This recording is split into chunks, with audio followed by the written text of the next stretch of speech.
Oh, what is that song? Man, I have it written down and I don't even know where it's at. Okay, Coach, I'm checking you into a facility. If you are researching Maroon 5 concerts, Their set list. you have Listen, gone over the edge. This is Super Bowl prop betting time. We are researching Maroon 5 set list because gambling problem. We are trying to win the public. We are trying to win our listeners the cash. This is the definition of a gambling problem, right here.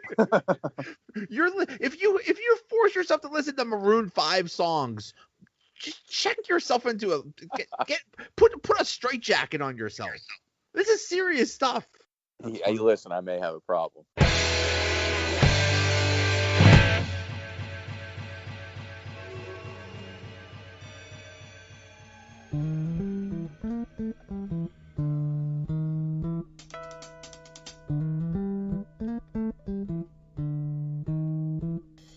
What's going on, everybody? Welcome to another episode of the Donut Bag, part of the Pod Hub Network.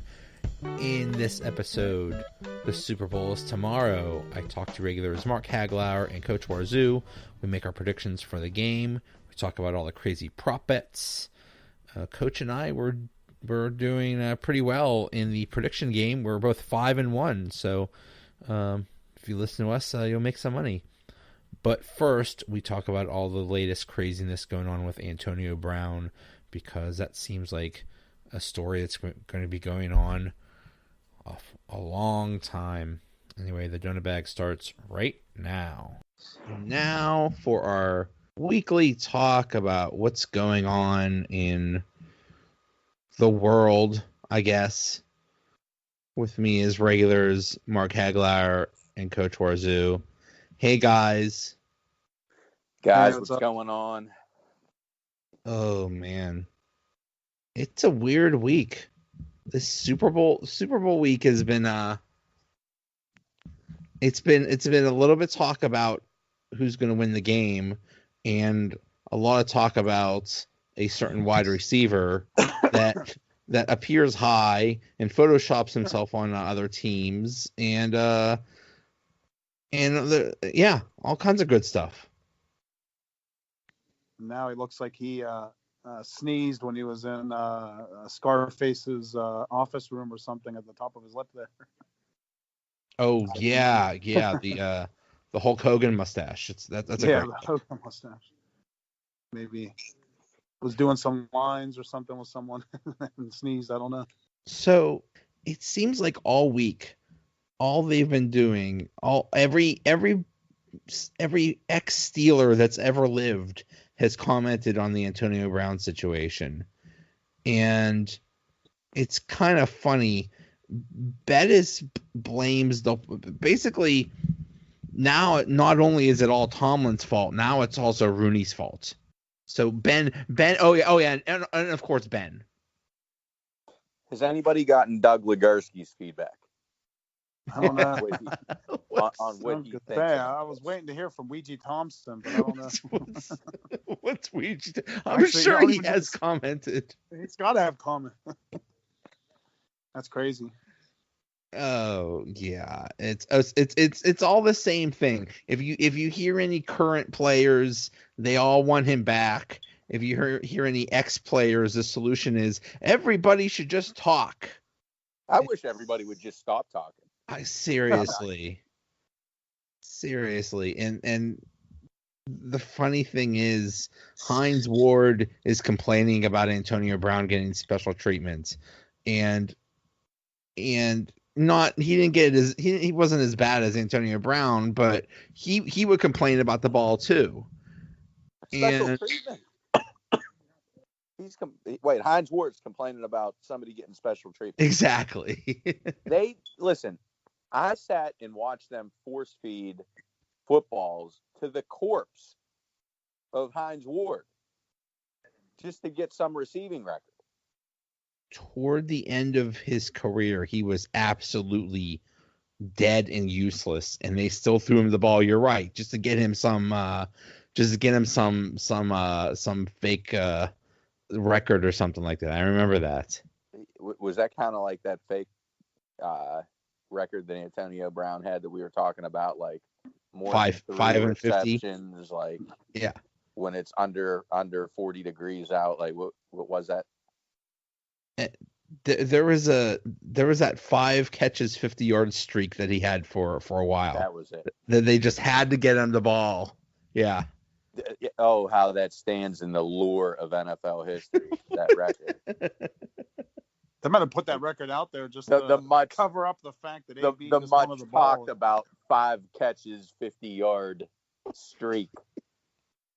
I mean, that one notch below the Cal Ripken consecutive Basically, yeah. game streak You're thinking in the lore of sports in general. Well, you're thinking of greatest streaks in sports history. That's definitely 5 catches and 50 yards. That's definitely up there. Right in between the Peyton Manning, or no, was that Eli Manning consecutive starts? Oh yeah. Eli Manning had a bunch of consecutive starts too. Yeah.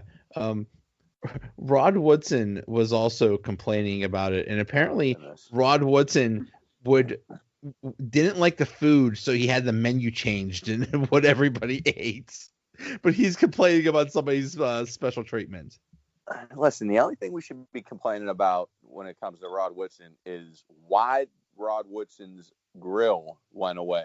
Do you remember that? That is a huge that was a huge loss in Station Square. Now that whole building has been demolished and they're putting up like a hotel or something. Possibly the downfall of Pittsburgh. Exactly. I remember when his contract was up and people were saying he can't leave. He has a restaurant in Station Square. He can't leave that behind. Yeah, how could he go anywhere? Well, he did. I don't think the restaurant went with him. Yeah, I was gonna say I don't know if that's the reason that they didn't. Literally, apparently, other teams could see they could still play football, and the Steelers didn't see that. Yeah, which was unfortunate. But. Oh my goodness, I like what Ed Bouchette said. Somebody asked him, or is somebody going to tell Ben to stop with the radio show or whatever? And he basically said that's completely overblown. If they're really that bent out of shape about that, then they have much bigger problems than that got so overblown. But yeah, people are saying it's Rooney's fault, it's Tomlin's fault. How about the person that decided not to show up to work and hasn't picked up his boss's calls? How about that guy? Is he completely out of blame here? Apparently, according to the always reasonable Twitter and social media people out there that never get anything wrong. Another thing that Ed Bouchette said that I thought was really interesting was because somebody asked him, well, what if they don't get the like a first round draft pick for him? And he said it's not the return for Antonio Brown in a trade. It's the bigger thing is the decision to get rid of him. If they decide to get rid of him, the return is almost irrelevant. And like I've said, I don't see them getting a first round pick unless it's the back end of the first round and it's a team that has multiples. And I believe really the only team that kind of fits that description is the Oakland Raiders. And I mean, I guess they're stupid enough, but I just really see them getting front end of the second round. I mean, you get essentially first round talent for second round money. I kind of think that's where his value is going to be is that high second rounder, maybe a player with a bigger cap hit needs a change of scenery, but I just don't see them getting, top of the first round, first half of that first round, top 15, whatever.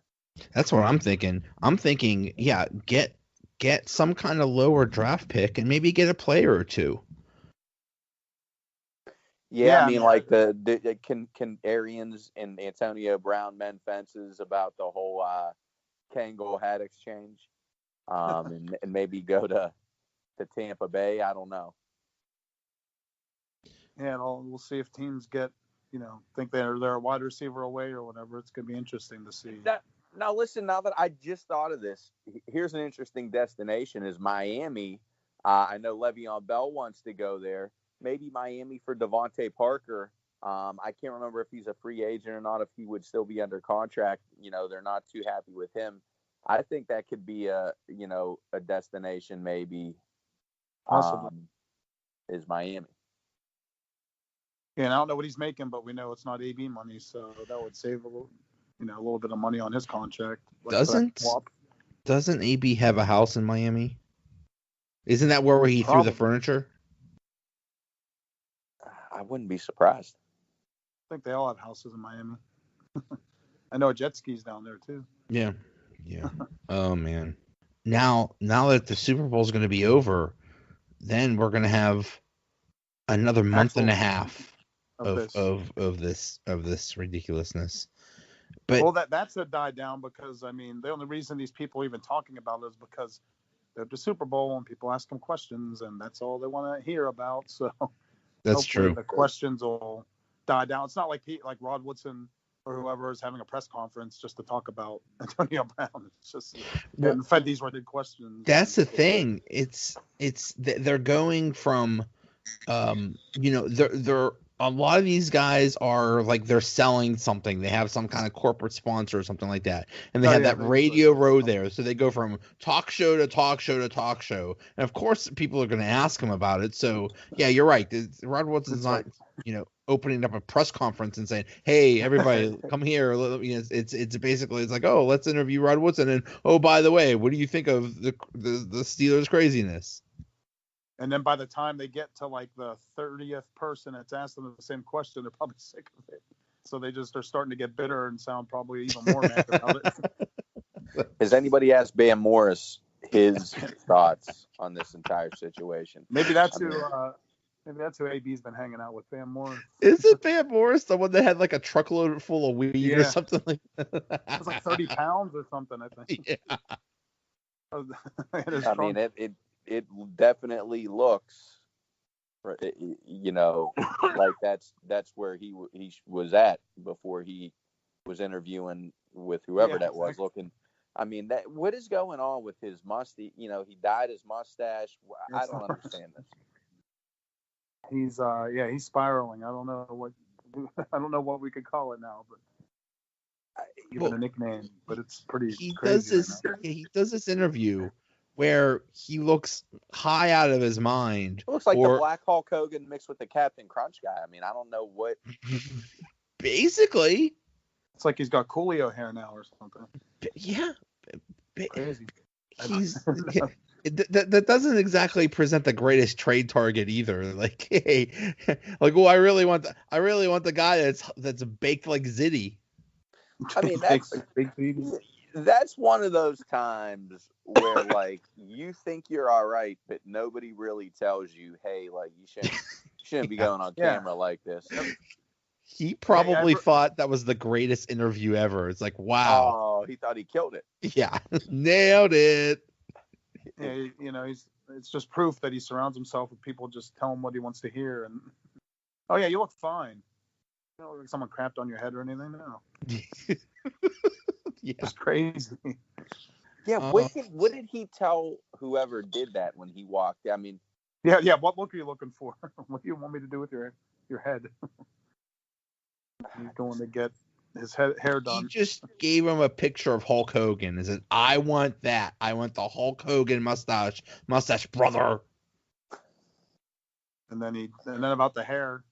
Give me a Whoopi Goldberg, but really short. That may be his first celebration next year. Is where he scores a touchdown and rips his jersey in half. Oh, that'd be fantastic, though. I'd love to see a Hulk Hogan celebration. Yeah. I'm trademarking that celebration, Antonio Brown. If you use that, yeah, you owe us. You owe the Donut Bag podcast. You'll be hearing royalties. You'll be hearing from the Donut Bag lawyers.